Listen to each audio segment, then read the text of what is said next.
Pemirsa, kondisi pasar ikan modern Kota Palembang di Jalan MP Mangkunegaran, Kecamatan Ilir Timur 2, kini memprihatinkan di mana bangunan yang sebelumnya dibangun sebagai pusat perdagangan perikanan modern tersebut terlihat kurang terawat dan terkesan terbengkalai. Wakil Ketua 2 DPRD Kota Palembang, Muhammad Hidayat, meminta pemerintah segera mengambil langkah penanganan.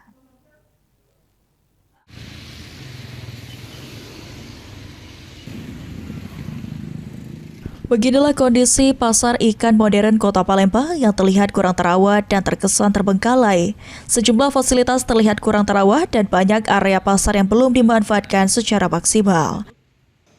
Wakil Ketua 2 DPRD Kota Palembang, Muhammad Hidayat, mengatakan dirinya telah meninjau langsung lokasi pasar tersebut. Menurutnya, pemerintah terkait harus segera menindaklanjuti kondisi pasar agar tidak terus terbengkalai.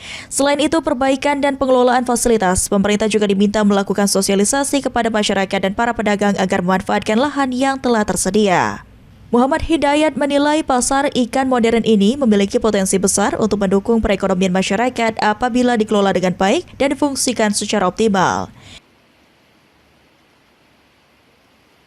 Saya langsung ambil langkah bersama dinas terkait untuk mendatangi kementerian bahwa minta penjelasan karena masyarakat juga harus tahu apa fungsi dari pasar ikan modern ini.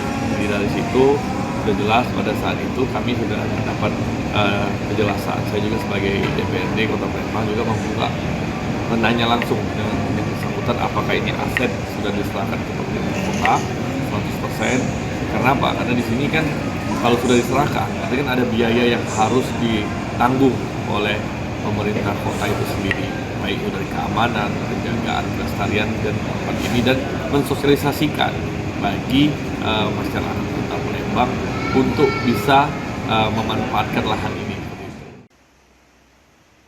DPRD Kota Palembang berharap pasar tersebut dapat kembali hidup dan menjadi pusat perdagangan hasil perikanan yang nyaman bagi masyarakat. Suryadi, PAL TV.